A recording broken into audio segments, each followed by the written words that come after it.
Hello, everybody. This is the fifth animal, one half of the owner of Power Wrestling.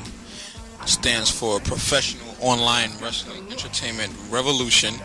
And today I'm going to recreate one of my recent creations on WWE 13, on the new WWE 2K14.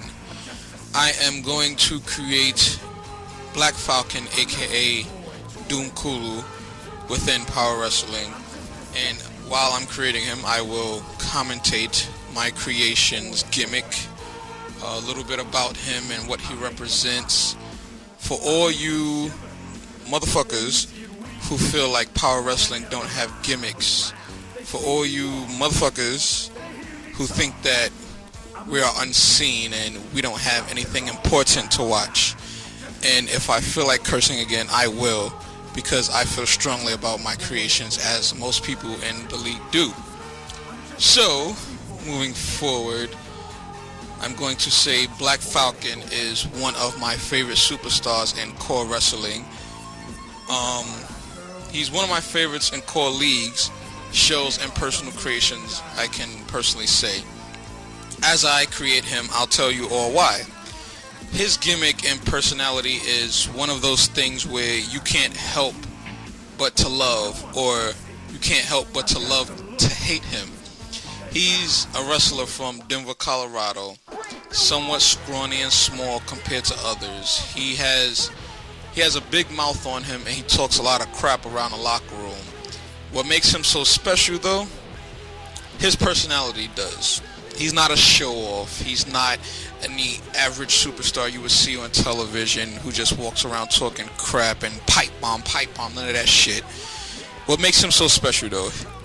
Black Falcon is the opposite of a white supremacist. White power. Yeah, he don't walk around saying no white power. He doesn't like white people, actually, and he despises any acts against people of African American descent. He looks to be the only black superhero for his black brothers and sisters of the world. He's in Power Wrestling to save his people, so to speak, from the evil that the white man delivers to his fellow brothers and sisters. Something you all may not know about Black Falcon is, although his gimmick and personality may seem comical and racist, it's not intentionally portrayed that way. Of course, it'll appear to be that way based on the things he say and do. However, Black Falcon consistently speaks about the white man as a metaphor towards conspirators. Falcon is one of those people who takes the illusion of a superhero. According to him, superheroes were made from the white man, aka conspirators, to give hope, and he uses it against the white man to free the minds of many. Yeah, big shocker, right? Yeah, it's called a gimmick, when a character has a background, a story, some history to his meaningful message. But people tend not to like Black Falcon because what person likes being told they were lied to their whole life, right? Black Falcon tells people things such as the white man creates a conspiracy against his brothers and sisters.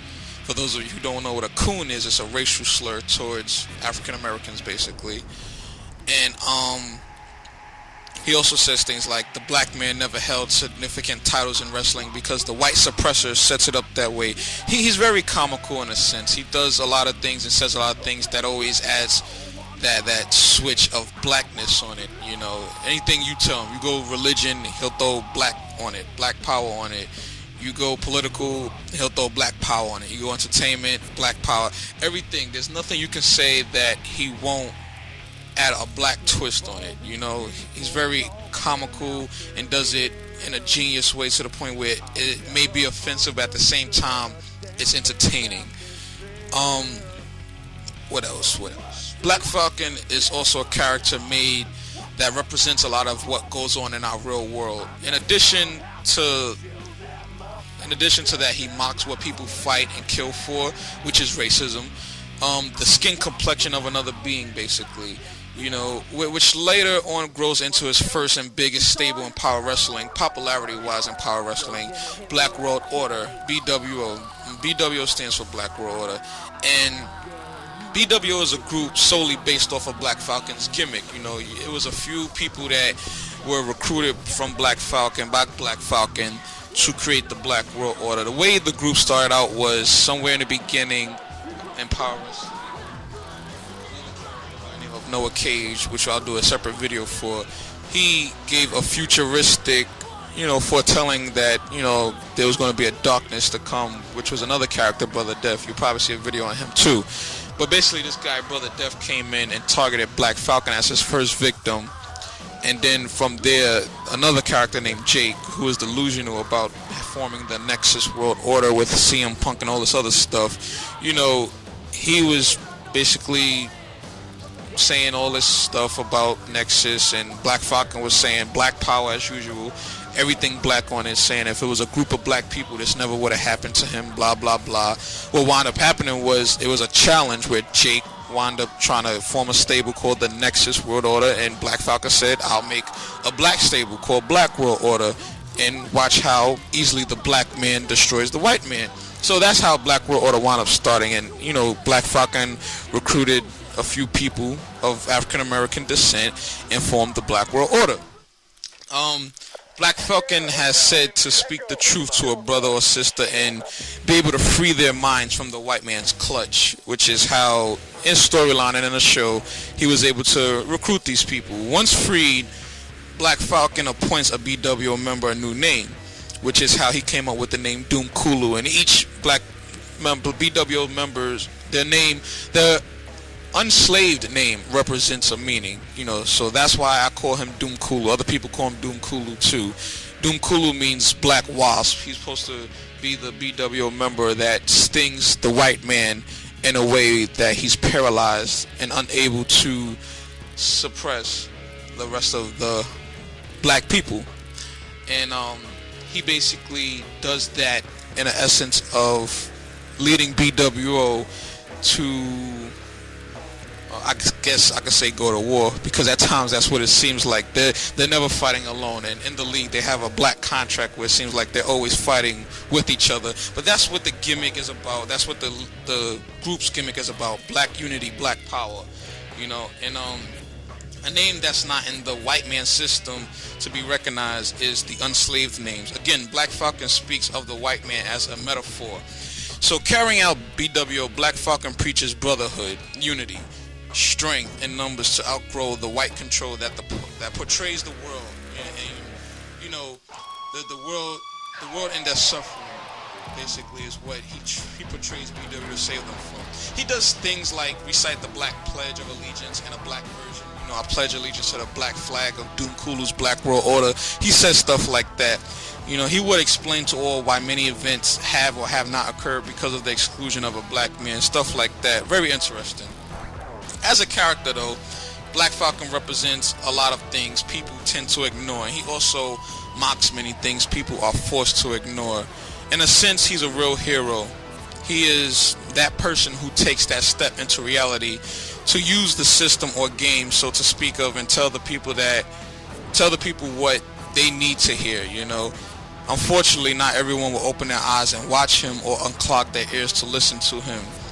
But those of you who want that privilege to fill or join our shows, so to listen to him, you could easily tune into one of our shows. He's usually on there every week. He's a very important character. Our shows can be viewed on the other account, Admin Animal, youtube.com Admin Animal, or you can check him out. His bio is on our main website, wrestlingpoweronline.com. All the information will be in the description of this link as well, the description of this video.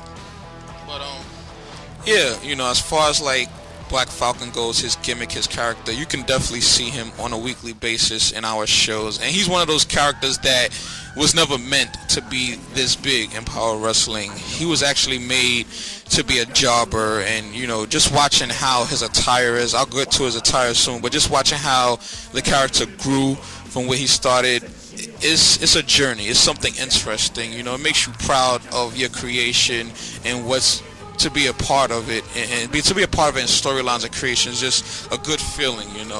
He, like I said, he started off as a jobber. He was meant to get beat up here and there, just really funny, a guy that goes out there and he's just all for the black people and all for supporting black power, stuff, this and that.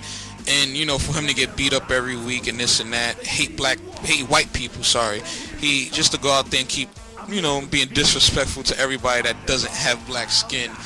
But it didn't turn out that way. It turned out that a lot of people liked his gimmick and loved seeing his character and just hearing him speak.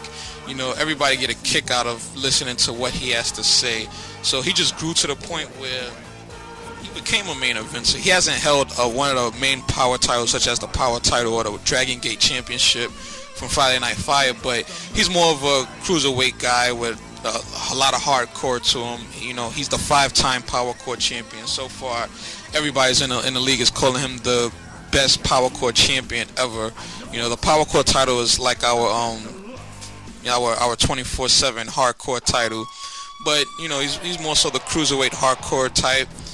And he got a finisher. He calls it the 3 times the black. It's pretty cool. Everything is just about his character and his gimmick. I love. It's just so fun to work with and to see the different things that could come out of his mouth and from his gimmick.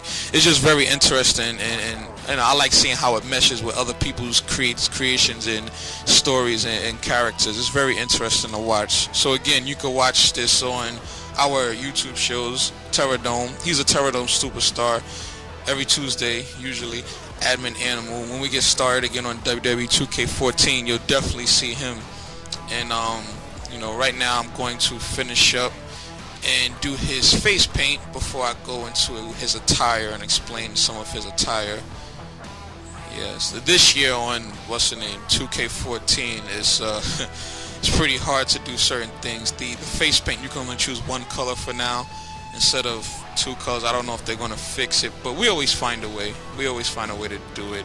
Right now I guess I'm gonna choose one color because that's all I have to do, but I'll find a way around it, and when I do, it will definitely come out good.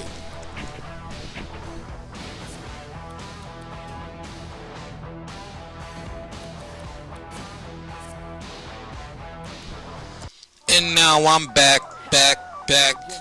Yeah, I took a short step away or whatever, so I can drink a cup of water from talking. But as you can see, I finished the attire for Doom Kulu, aka Black Falcon, and his face paint resembles a falcon of some sort. That's the whole point of Black Falcon when he first started out. I added 6 different things to make that work on his face paint because you can only choose one color for the face paint. Another characteristic of Black Falcon is his gloves. He wears gloves for a reason, and it was in one of the episodes. Actually, it was in a pay-per-view when one of the B.W.O. members got married. He wears gloves so he never has to touch a white man during wrestling. He says he does not want to be tainted by the white man's clutch by touching other white men. And that is why Black Falcon, aka Brother Doom Kulu, wears gloves all the time. And so other B.W.O. members might do so as well. Another feature is his gold tooth. He has a gold tooth because in reality of this character and creation in the video game, he has no tooth there. Some white kid during his years of grade school had knocked his tooth out. Yes, that may have somewhat to do with his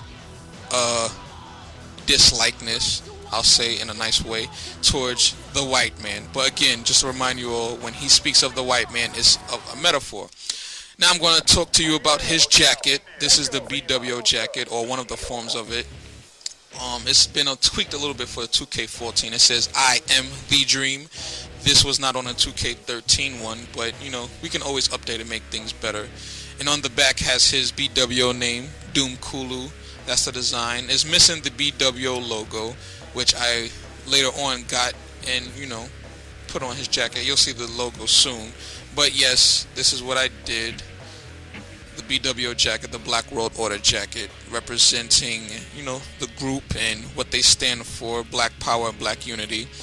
But, once I do that and get the logo, I'll put it right here on the back and, enlarge it. The bigger they are, they never fall in Black World Order. But, that's where the logo would go. The B.W.O. colors are usually black and red, or black and gray, black, gray, and red, and they never wear white in their attires, ever. Never, ever, ever, ever, ever. They put no white in their attires. It's not allowed. And this is his cinematic attire when he walks outside without a singlet and trunks. He puts on a pair of pants because he's a scrawny little person, I should say. I won't disrespect my character. But yeah, the superhero never takes off his face paint. But here's the B.W.O. logo. Like I said, I had got it later on, so add this in here. That's the B.W.O. logo. So now it says, I am B.W.O. the Dream. There goes the B.W.O. logo on the back of the jacket. And that is it. Doom Kulu, ladies and gentlemen. Black Power.